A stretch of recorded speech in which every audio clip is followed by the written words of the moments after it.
Hello, I'm Kat. Just kidding, I was Craig all along. Welcome to the salon. This is Mental Floss Video, and did you know that Steven Spielberg owned a DVD of Paranormal Activity that he thought was haunted? He tried to watch the movie at home, then the doors to his bedroom locked on their own, according to Spielberg. So he brought the DVD back to DreamWorks Studios in a trash bag. Paranormal's director Oren Peli later commented, "So the whole story about how the doors to his bedroom got locked from the inside, personally I believe it. It's not something the marketing department just came up with before releasing the movie." And that's the first of many fun facts from behind the scenes of horror movies that I'm going to share with you today, because it's Halloween time. Oh my god, how did the cat mask get back on the shelf?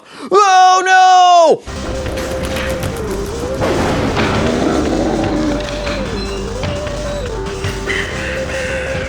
It's believed that the first ever horror movie was a silent French film from the 1890s called Les Manoirs du Diable, or The Haunted Castle, and it was a 3-minute short. In I Know What You Did Last Summer, the characters visit a place called Dawson's Beach. This is an inside joke as the film was written by Kevin Williamson, the creator of another 90s favorite, Dawson's Creek, which some would also call a horror show. Williamson also wrote Scream, starring Drew Barrymore. She was originally cast as Sidney Prescott, the lead, before deciding that she'd prefer to play Casey, the character in the opening scene. Scream was almost titled Scary Movie, by the way. Harvey Weinstein suggested the title Scream after hearing the Michael Jackson song of the same name. And the Texas Chainsaw Massacre was originally titled Head Cheese. Speaking of early titles, the original title of the movie Halloween was The Babysitter Murders. It took only 10 days to write the screenplay and 20 days to shoot the film.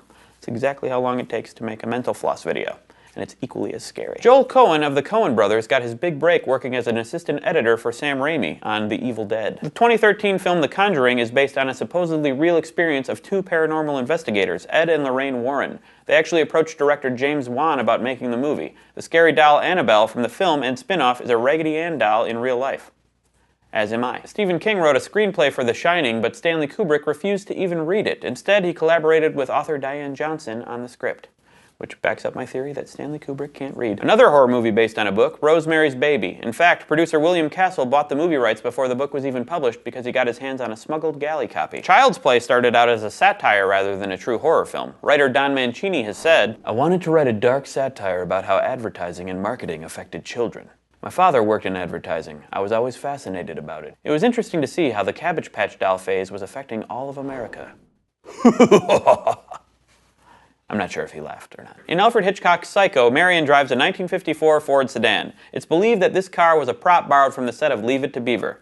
They took it from Beaver. Speaking of Psycho, in the original Carrie, the high school is Bates High, referencing the Norman Bates character. The American version of The Grudge was directed by Takashi Shimizu, who directed the original Japanese version. He didn't speak any English, so he had to communicate with Sarah Michelle Gellar using things like body language and tone. Gellar later explained, "You'd think it'd be difficult when you don't have the words to rely on, but you wind up connecting on this different level." So many people believed that the Blair Witch Project was a real documentary that it even impacted actors' real lives. According to actress Heather Donahue, "When Blair Witch first came out, my mom kept getting sympathy cards. It was all part of their marketing scheme. People thought I was dead." Chris Cooper had a small part in The Ring as a criminal who was being interviewed by Naomi Watts' character Rachel. He only appeared in the first and last scenes, and test audiences were confused as to why he disappeared during the entire movie, so he was cut out.